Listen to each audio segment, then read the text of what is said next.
우리 질문지에는 없는데, 제가 이제 보면은 자치단체장 출신의 국회의원 수가 상당히 늘었어요. 많이 늘었습니다. 네. 그런데 이제 이분들은 실제 일선 행정을 경험하고 그 속에서 평가를 받아본 사람이잖아요. 그렇죠. 그래서 국정에 좀 더 목소리를 좀 내야 된다. 이런 이야기들이 있습니다. 예. 근데 이게 원래 우리나라 이게 지자체가 실현된 지가 꽤 오랜 시간이 지났지만은 네. 또 그 내면을 확 들여다 보면 네. 대는 뭐랄까 위 뭐랄까 중앙 중심이 되고, 예. 그러니까 이 자체 재원들이 그걸 이렇게 있어가지고 사업도 행하고 막 이래 돼야 되는데 광역시 단위의 구 단위를 보면 재정 자립도가 예. 상당히 낮습니다. 심지어 뭐 30%도 안 되는 예. 자치구가 상당히 많습니다. 예. 근데 그거 가지고 이제 뭐 공무원들 월급 주고 뭐 부상비 쓰고 뭐 하다 보면 시정부라든지 중앙정부의 어떤 도움 없이는 자치사 하나도 이렇게 앞으로 나갈 수 없는 어떤 위임업무를 행사하고 있는 이런 상황입니다. 그렇지만 그 이제 재정자료가 낮은 데서 살림을 꾸리가 그나마 그래도 주민들한테 다가갈 수 있는 조그마한 일이라도 해나가면 주민 만족도가 조금씩 높아지는 거고 어떤 그 자치구는 실례로 들어가 이야기하면 구재정 25%, 네. 시재정 25%, 국가재정 50%, 이 매칭 사업 이런 걸 다 내더라도 곧 25% 재원을 마련하지 못해가 반납하는 경우도 있습니다. 한 예를 들어서 예. 약 한 300억이 들어가는 어떤 프로젝트다. 그러면 150억이 국가에서 돌아지 않습니까? 그럼 75억씩 이제 시정부 75, 구정부 75 이래 나누면 75억이 없어서 이거를 사업을 못하고 다시 중앙정부로 반납하는 경우도 있습니다. 이게 지방자치제 하면서 이게 기간은 좀 많이 이어왔지만 아직까지의 어떤 이런 부분에 있어서는 상당히 국가에 귀속이 돼가지고 할 수밖에 없는 그런 게 있기 때문에 사실은 뭐 지방자치단체장, 기초단체단체장 했다 하더라도 여기 와서 배우는데 한 2년 걸리가지고 물론 기초의원도 하고 시의원도 하고 또 구청장도 하고 이렇게 와가지고 큰 패턴에서 돌아가는 부분들은 우리가 꾀가 있지만 국가의 이제 입법을 만드는 국회의원으로서의 어떤 구청장의 그 역할을 보면 상당히 좀 괴리감은 있다. 이렇게 보시면 돼요. 그런데 지금 이제 이 최원영이 이제 내년에 선거니까 거의 지금 이제 그 20년, 21년, 22년, 3년을 하셨잖아요. 예. 지금 이제 워낙 그 기본기가 지방의원과 구청장 단체장을 했기 때문에 기본기가 그거 하니까 지금 이제 많이 보시겠네요. 예. 어느 정도 아직까지 뭐 100%는 아니지만 어느 정도 이제 시스템 자체는 알고 있었지만 실질적으로 어떤 노력을 해서 어떻게 접목을 시키고 시하고의 또 어떤 협업 이런 것들이 이제 디테일하게는 때로는 모르는 경우도 있었습니다. 그래서 이제는 이제 뭐 공모사업이라든지 내가 노력해서 중앙정부의 어떤 재원을 마련해가지고 일해줄 때도 시가 또 우리 지금 재원이 없어서 우리는 못 받겠다고 또 구애를 받을 수 있는 여건을 마련해놨는데 이미 삼일체가 이루어져야 무슨 큰 사업을 하나 할 수 있는 어떤 그런 시스템화가 되어 있는 어떤 그런 상황들이기 때문에 뭐 열심히 여기서 제가 노력하고 또 시하고도 활발하게 소통하고 항상 그렇게 해야만이 뭐 국민들이 또 시민들이 좀 더 행복해질 수 있겠죠. 그 지금 국민의힘 그 국회의원이고 최고위원이시잖아요. 그러면 국민의힘 여당인데 국민의힘의 뿌리는 TK다 이런 말을 많이 하잖아요. 저도 그렇게 생각하고 그죠? 있습니다. 그랬을 때 TK 출신 국회의원으로서 역할이 있을 것 같아요. 예, 그건 어떤 역할을 하셔야 되고 해왔다고 생각하십니까? 예, 뭐 조금은 현실적으로 와가지고 네. 우리가 그 당원 한 84만 명으로 늘어나면서 예. 우리 대구 경북의 당원 수가 퍼센테이지가 조금 그렇죠.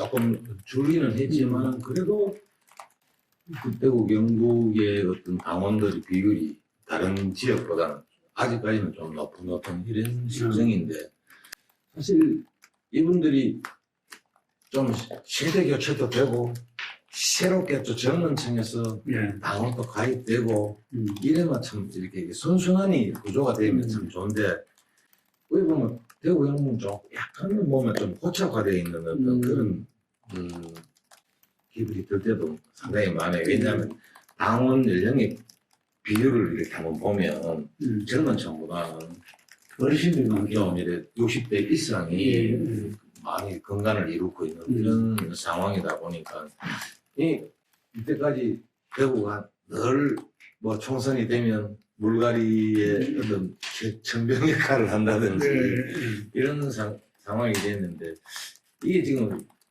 자꾸 젊은이들이 그 다른 수도권 지역으로 이렇게 대학교까지는 다니다가 취업하기 위해서는 또 수도권으로 몰릴 수밖에 없는 이러니까 청년들이 1년에 심지어는 한 10,000명씩 이렇게 빠져나가는 어떤 그런 자꾸 악순환이 되는데 우리 이제 TK 지역도 불가리의 대상 지역이 아니고 정말로 좋은 인재를 키우고 또 그 지역에서 태어나가지고 또 정치 교육을 받고 학습을 받은 이런 분들이 또 국회의원이 되고 중앙에 와서 또 우리 TK 지역을 발전을 위해서 이러는데 왔다가 또 물갈이 했다가 올라가 버리고 이런 것들은 아니라도 그 지역을 잘 이렇게 뚫고 있지는 않았는데 그냥 이렇게 자리만 도전해가 있다가 그냥 가버리고 이런 것들은 이런 부분들이 좀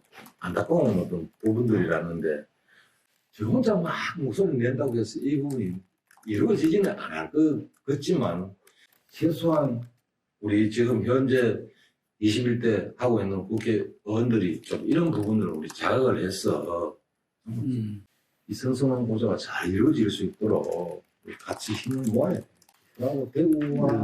그리고 대구의 어떤 민심, 경북의 어떤 민심 이런 부분을 지도부에다가 잘 전달을 가감 없이 잘 전달해서 TK 지금 기본의 베이스에 깔리는 정서가 이렇다 하는 것을 정말 잘 전달해야 되겠죠. 그런 역할을 하라고 제가 능력은 부족하지만은 아마 지명되지 않나 저도 그렇게 생각하고 있고요. 예. 그 대구 경북에서 제가 조사를 한번 데이터를 보니까요, 물갈이가 다른 데보다 훨씬 높아요. 근데 그 자체가 지역 발전에 상당히 도움이 안 된다. 이게 왜냐하면 계속 바뀌어 나가니까. 그런 부분도 있고 또 거기에 응하시는 분들이 저도 항상 뭐 어떤 자리에 나가면 좀 더 사랑을 좀 듬뿍 심어달라고 이런 소리를 하는데 미운정, 고운정 하는 그런 게 있지 않습니까? 우리 TK 정서에서는 애정이랄까 그 부분이 상당히 많은 것 같아요. 막 조금 못하면 막 미워하고 조금 잘하면 잘한다 이하고 이게 이제 미운 영혼은 다 이신 게 쓴소리를 많이 하는 편인데 그 선수가 높은 의원님한테를 그 지역도 해보면 또 이상하게 여론이 그렇게 형성되고 저렇게 형성되고 국회의원을 거의 다 가려라 이렇게 한다고 해요. 그런 보면 상당히 우리는 가슴이 아프죠. 대단하면 참 한다고 열심히 쫓아다니면서 한가지 쫓아다니면서 하는데도 불구하고 이 정도의 어떤 그것밖에 안 나올까 싶으면 좀 자괴감이 들 때도 있고 그런 때가 있죠. 그건 더 잘하라고 하는 소리가 아니겠나. 그런데 이번에 이제 지도부가 우리 최고위원님은 이제 상평책의 하나로 지명직 최고인이 됐지만 대부분 친윤 일색이다. 이런 말이 있으면서 또 한편으로는 대부분 다 영남권 출신이다. 이런 게 있어요. 총선 승리를 어쨌든 수도권을 어떻게 의석을 확보하느냐 이게 달려 있는데 이 대구 TK 출신 최고위원으로서 그 부분이 어쨌든 이 윤석열 정부가 당에서 제일 필요한 부분 아니겠습니까? 그래서 저도 아무래도 뭐 이런 생각을 갖고 있지. 예. 지금 우리가 중도층이 지금 30%를 예. 지금 여론조사를 상에 예. 나타나잖아요. 예. 중도층하고 수도권에서 우리가 예를 들어서 예. 총선 승리에서 지금 의석을 확보하지 못한다면 예. 지금 21대와 똑같은 닮은 꼴의 어떤 국회가 될 수밖에 없지 않습니까? 예. 이를 하려고 하면 어떤 쪽으로의 어떤 우리가 역량을 다 쏟아부어 보여야 될까? 예. 그렇다고 봤을 때는 2030 세대, 중도층, 음. 뭐 이런 부분들을 우리가 집중적으로 공략을 해야 되겠죠. 예. 그래서 지금 당대표도 지금 여기에 지금 골머리를 앓고 있는 그런 상황이지 않습니까? 그 의석수를 지금 현재 상황에서 더 늘리려고 생각한다 하면 수도권밖에 없거든요. 예. 지금 영남, 그렇죠. 대구 영국 풀, PK 풀 예. 하던 근데 이 부분을 갖다가 우리가 참 하나의 숙제인데 저는 이렇게 생각합니다. 이 부분을 뭐 예를 들어서 이번에 그 전세 예. 사기 문제 이런 부분이 있었지 않습니까? 예. 예. 이런 부분도 조금 더 일찍 선제적인 어떤 음. 이 문제가 수면 위로 올라올까 말까 하니까 때 우리가 좀 일찍 좀 치고 나갔더라면 지금 우리가 뒤따르는 이 정책을 그때 좀 일찍 썼더라면 물론 모든 것이 후회가 앞지르지는 못하지 않습니까? 좀 일찍 했다 하면 좀 이런 어떤 상황 자체가 뭐 사람이 죽고 뭐 이런 거는 사후 약방식으로 이렇게 안 되지 않았겠나. 뭐 모든 사건이라든지 이런 게 뭐 앞서지는 않겠지만 그래도 조금 이렇게 수면 밑에서는 이런 소리가 좀 작년부터 좀 나왔지 않습니까? 그렇죠. 그래서 좀 우리가 선제적으로 좀 머리를 맞대고 이거 만약 이 가시화됐을 때는 우리가 어떻게 나갈까 이런 부분을 좀 더 아우르면 우리가 수도권에서도 조금 더 좀 힘을 받고 앞으로도 이런 예를 들어서 또 일산 지옥철 예. 예, 이런 문제들도 조금 이게 갑자기 불거진 어떤 그런 사안은 아니지 않습니까? 좀 우리가 심도 있게 심각성, 김포 말씀하시죠. 예. 이거 좀 심각성을 갖고 사전에 이걸 어떤 방안을 나가야 될까? 이럴 때 뭐 다른 야당이라든지 다른 데서 이렇게 선점하기 전에 우리가 먼저 이런 걸 좀 이렇게 내놓으면서 이걸 하기 위해서 우리는 이런 정책 방법을 되겠다라고 이렇게 함으로 해서 이 수도권 주변에 중도층이라든지 젊은 세대들한테 좀 우리가 더 사랑받을 수 있는 그런 걸로 나아가야만이 내년 총선에도 희망이 보이는 이제 이렇게 생각하는데 어제 제가 9시 뉴스 봤는데요.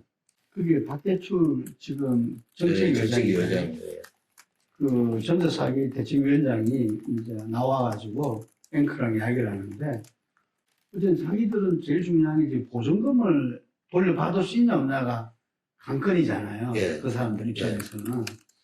그런데 그 정부 재원으로 그거는 할 수 없다. 라고 선을 딱 그었다고 그러더라고. 그러니까 그 사람이 하는 말이 그러면은 뭐 옛날에 그 IMF 때나 어려울 때 정부에서 공적 보조하고 그 다음에 다시 받고 다 했지 않느냐. 그런데 왜 우리 서민들 전세 보증금은 정부에서 일단 책임지주고 그 다음에 이것을 갖다 환배를 하든지 어쩌든지 해서 다시 받으면 될 거 아니냐라는 문제 제기를 하더라고요. 예, 그 문제는 저도 이야기를 조금 그렇습니다. 예. 들었는데 거기 대책위원장이 여자더라고요. 예, 위원장 분이 뭐 우리 당의 어떤 기조하고는 굉장히 안 맞는 분이 모양이에요. 네. 다른 분들하고는 이야기가 다 했는데 아, 그분은 왠지 뭐 말만 하면 시비 쪽으로 이렇게 뭐 좀 해가지고 자꾸 싸움을 붙으려고 하는 어떤 그거라서 뭐 알아보니까는 모당 쪽의 어떤 사람이다 뭐 이런 소리도 이야기 이게 들리는데 제가 생각할 때는 그 부분도 이렇게 생각합니다. 우선 매수권이라 하는 게 우선 있지 않습니까? 네. 그 부분이 이제 예를 들어서 뭐 이게 경매에 나왔다고 생각했었을 때 네. 응찰을 하지 않습니까? 네. 그럼 우선 매수권자가 있으면 이 사람이 응찰을 해가 낙찰가에 내가 그걸 매수를 희망한다고 이래 되면 다른 응찰자들이 잘 없다 하더라고요. 거기에. 그러니까 지금 현재 시에를 들어 사는 사람이 내가 그거는 법원 신청을 하면 된다고. 법원 신청에 내가 우선 매수를 하겠다.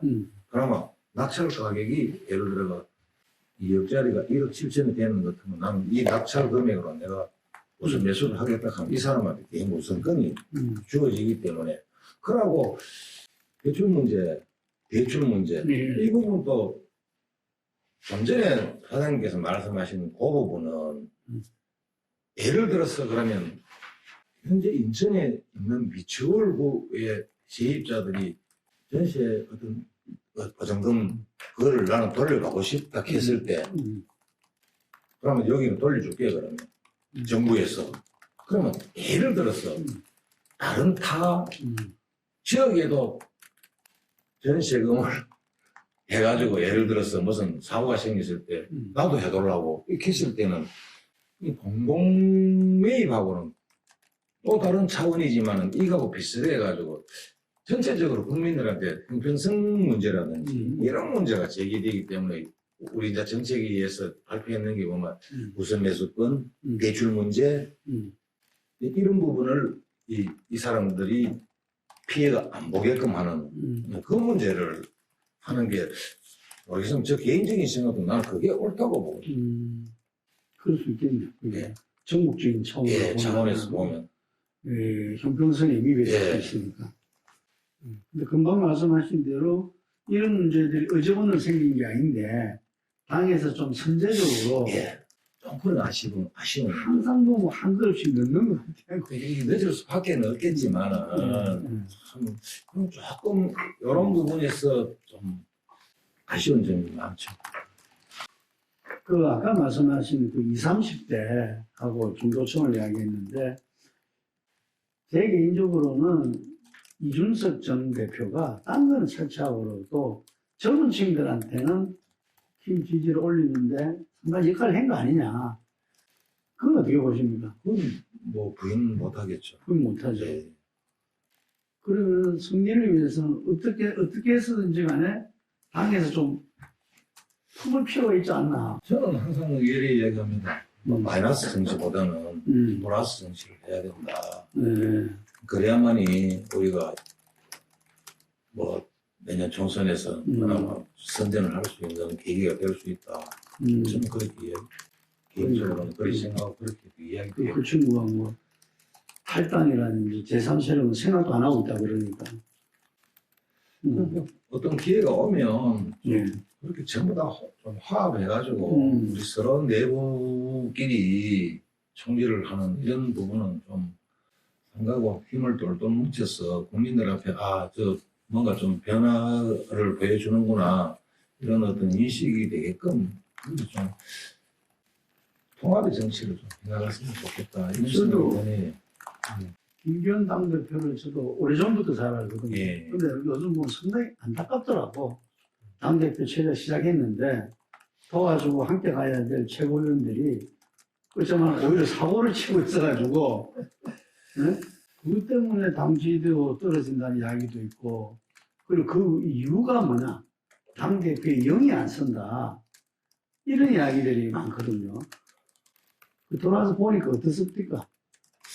뭐 우리 저는 내부에 와서 영이 안 서고 이런 건 전혀 없는데. 아 그래요? 예.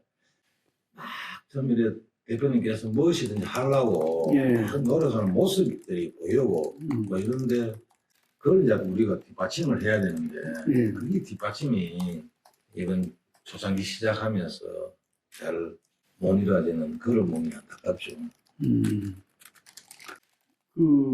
김재원 최고위원은 뭐 우리 전에 전당대회 인터뷰도 하고 그랬어요. 예. 그 끝나고 나서 어쨌든 자기가 내년에 대구 생각이 있다. 예. 뭐 이런 이야기도 하고. 정신이 뭐를.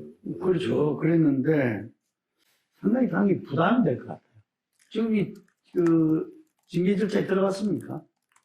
아마 지금 오늘 윤리위가 다 꾸려졌을 거예요. 아, 오늘 구성됐어요? 다 구성되기 때문에 국민의 공분을 샀다면 정당 뭐 윤리위원이 다 꾸려졌으니까 뭐 거기에 대한 후속 조치가 아니겠습니까? 근데 그 왜 이래 설화가 많았다고 생각하십니까?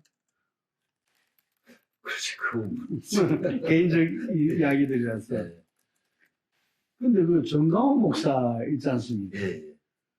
그건 또 뭐죠? 당을 갖다가 마치 자기 손아귀에서 어찌저찌 할 수 있는 것처럼 막 강화한 이야기를. 과거 대표 소환했지 않습니까? 황전 황교안, 네. 글쎄요, 뭐, 저도 교회도 좀 다녀보고 이랬는데, 일반 목사님하고 좀 다른 신동이다, 이렇게 생각이 되는데, 뭐, 김기현 대표께서 이야기했지만, 뭐 우리 당하고는 무관한 사람이다라고 이렇게 선을 그었으니까. 자기가 도와달라 했는데 무리한 요구를 해서 자기가 딱 끊었다. 이런 이야기 했더라고요. 그 부분까지는 제가 뭐. 근데 실질적으로는 그분을 통해서 입당한 사람이 많지 않다 이야기하더라고요. 이번에 드러난 건 900몇 명이라잖아요. 확인을 잘 이렇게 할 수 있는 방법이 잘 없기 때문에 그런 것도 있을 수도 있겠죠. 그렇습니까? 예. 본인은 저는 뭐 1000명인지 500명인지 그건 저는 모르겠는데, 네. 이게, 그 뭐, 우리 당의 저도 뭐 입당을, 이래, 좀, 입당 원서를 이렇게 네. 해가 좀 도와달라고 이제 일할 때도 있지만은, 거기다가 이제 쓸 때 이제 뭐 추천인 누구, 하면서 네. 이렇게 쓰는 부분이 있는데, 그 추천인 누구 돼 있는 것 같으면 그건 확실하게 이렇게 확인을 할 수 있지만은, 그거 없고 그냥 뭐, 예를 들어가 가지치기를 해가지고, 그 다음에 내가 A다 하면 그 다음에 B 한 사람은 내 좀 모아도, 그럼 추천이 B로 들어가 버리면. 반에서 말하는 900몇 명이 아니라 뭐 그 수는 사실 그 가능하기 어렵겠네요.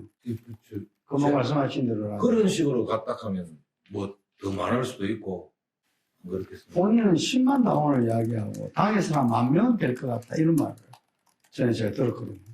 그게 뭐 실체적으로 똑바로 우리가 뭐 근거에 의해서 나오는 게 아니기 때문에 그 부분에 대해서는 제가 이렇게 말씀드릴 부분은 아닌 것 같습니다. 지금 저희께서 뭐 여러 가지 좋으신 말씀을 많이 했는데 정책도 좀 선제적인 조치가 필요하다. 수도권과 중도층 공략에 당이 나서야 된다. 청년층 뭐 이렇게 이야기를 많이 했거든요. 지금 최고위원이나 당이 돌아가는 거 보면은 정권교체를 이룬 그 지지자들이 상당히 불안해하고 있습니다. 이게. 그래서 그 불안감을 싣고 예를 들면은 좀 자신감을 줘야 안 되겠습니까? 그러려면 당이 좀 어떤 일들을 하는 게 좀 필요하다고 생각해요. 변화를 위해서. 제일 첫 번째는 좀 민생하고 좀 가까워진 정책.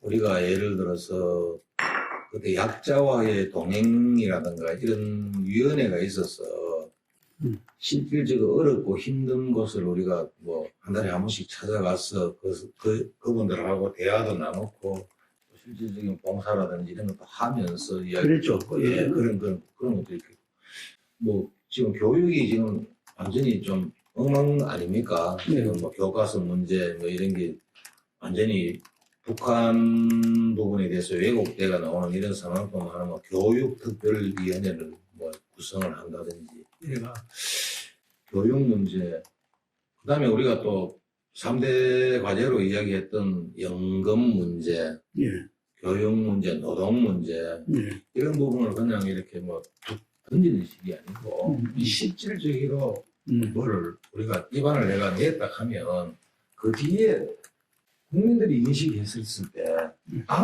변화가 있구나 이런 거를 자꾸 이렇게 좀 깨우쳐 줄 수 있는 이런 정책들을 펴나가줘야 되는데 그게 그냥 질러봐 놓고 나중에는 아직 후속 조치라든지 이런 게 없어져 버리면 아무것도 뭐 말만 전해놓고는 뭐냐 이거지. 그래 대표님한테 저는 그런 말씀을 드렸어요. 대표님 이제 우리가 지금 현 정부에서 이렇게 뱉어내는 어떤 그런 정책들에 대해서 우리가 좀 더 연구를 하고 전문가들을 모셔가지고 우리가 토론을 하고 이래가지고 그 구체적인 어떤 방안을 뭐를 만들어가지고 또 내놓고 또 내놓고 뭐 이 이야기에 대해서 책임을 지는 모습 이런 걸 우리가 좀 보여야 할 때가 있겠습니까? 그리고 민생 부분에도 우리가 좀 선점을 해가 좀 치고 나가고 지금 아주 호기가 왔는데도 아직까지 우리가 상대적으로 야당한테 끌려가는 그런 이런 기분을 우리 당을 지지하는 분들이나 우리 국민들한테 심어주면 지금 현재 이 지지율이 어쩌면 내년 이때까지도 갈 수도 있다. 이거 우리가 좀 심각성을 깨달으면서 정말로 민생한테 좀 더 가까이 가는 국민들한테 더 가까이 가서 그분들하고 같이 이제 소통하고 겪어가는 이런 모습을 앞으로 많이 생각해야 되지 않겠나 이런 건의도 드렸습니다. 그래서 우리에게 의식도 변화가 있으려 하면 좀 언론들을 모시고 강의도 좀 듣고 연찬에도 곧 할 겁니다. 그런데 이런 이야기가 있거든요. 대구가 그동안 대통령을 많이 배출했잖아요. 배출하고 지금 국힘에 어쨌든 간에 뿌리다 이야기할 수 있는데 근데 대구 발전은 정치되어 왔다. 이런 저 대구 시민이나 이 불만이 많거든요. 그렇게 생각하시는 분 많죠. 그죠? 예. 저도 대구에 시민을 한 사람은 그건 뭐 때문에 그랬다 생각합니까? 역차별 뭐 이런 겁니까? 역차별도 그 일부분이 될 수도 있겠고요. 그다음에 우리 또 대구 시민의 어떤 의식 문제도 좀 나는 좀 있다고 보거든요. 어른 현안에서 되게 신랄하게 이렇게 나무라 할 때는 나무 회는데 또 어떨 때는 보면 되게 참는 그런 것도 있거든요.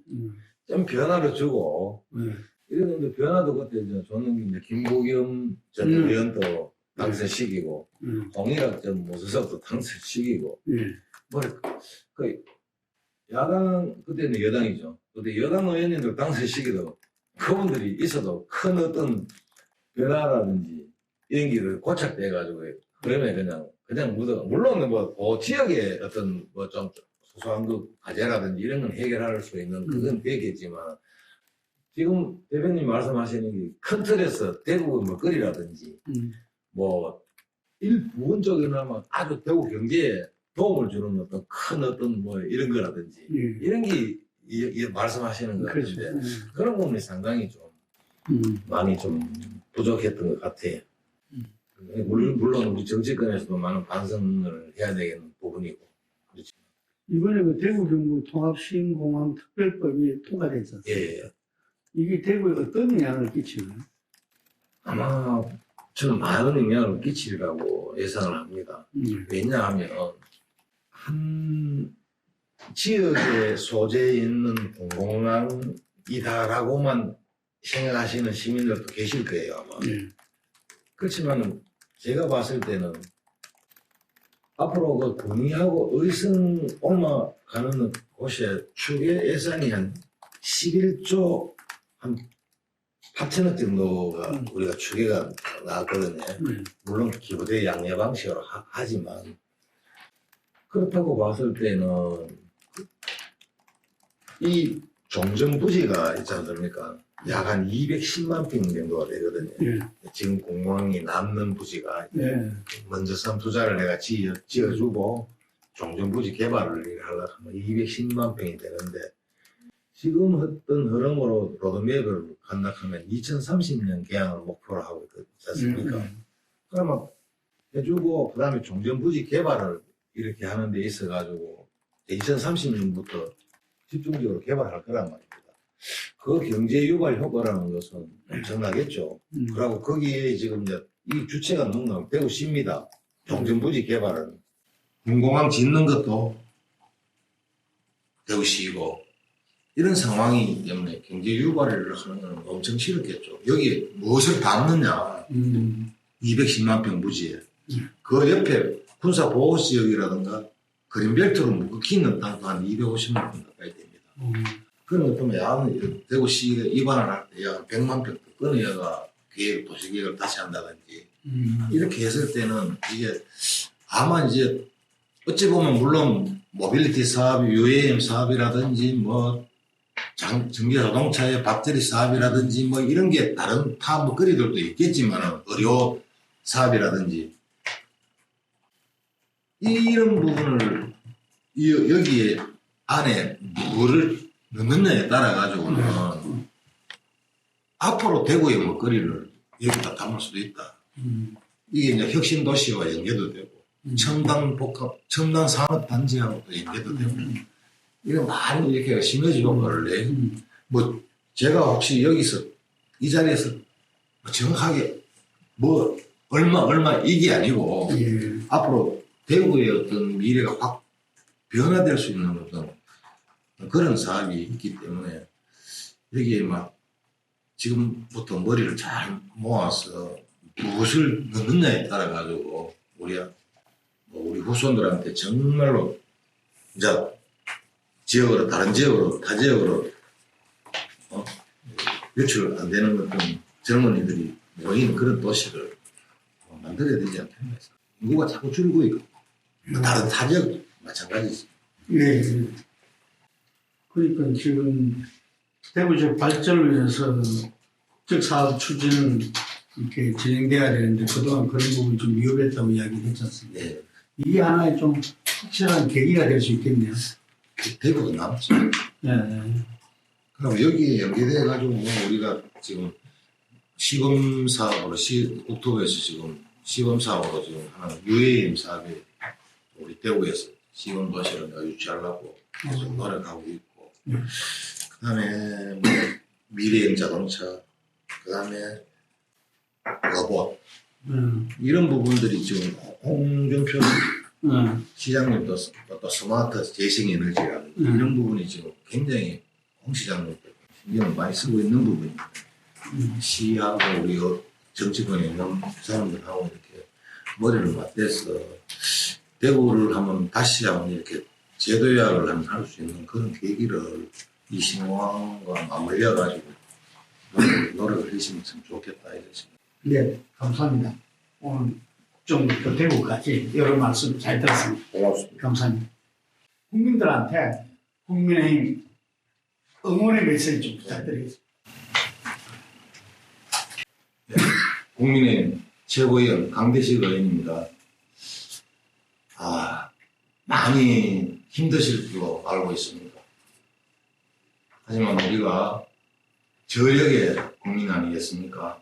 우리가 같이 힘을 모으고 합심한다면 지금 이 어려운 난관도 잘 헤쳐나가리라고 생각합니다. 늘 호된 해초리로 때려주시고 우리 국민의힘이 국민들한테 사랑을 받고 성원을 받을 수 있는 그 회초리를 언제든지 내려주시면 고맙겠습니다. 힘을 모아서 국가와 국민을 위해서 최선의 노력을 다하겠습니다. 감사합니다.